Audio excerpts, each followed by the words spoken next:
Bashkimi Evropian ka sqaruar në një përgjigje zyrtare për Albanian Post se rrjeti aktual i mobilitetit ushtarak dhe korridoret prioritare të mbrojtjes përfshin vetëm territorin e vendeve të BE-s dhe nuk kanë një shtrirje zyrtare në shtetet e Ballkanit Perëndimor, të paktën për momentin. Rrjeti ushtarak i BE-s dhe korridoret prioritare shtrihen vetëm në territorin e BE-s, ndryshe nga rrjeti TEN, aktualisht nuk ka rrjet ushtarak të përcaktuar në vendet kandidate. Në rast zgjerimi, korridoret do duhet të zgjaten dhe në to pasi ta ndërsohen, deklaron zëdhënësja e BE-s.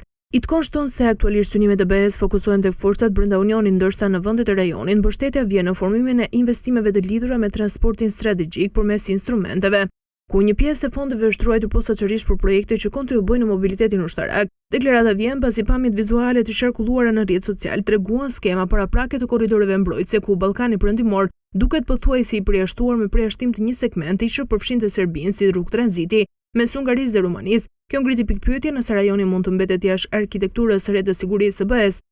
Shengeni ushtarak synon ta bëjë më shumë të shpejtë më efikas lëvizjen e trupave dhe pajisjeve ushtarake brenda territorit të Bashkimit Evropian.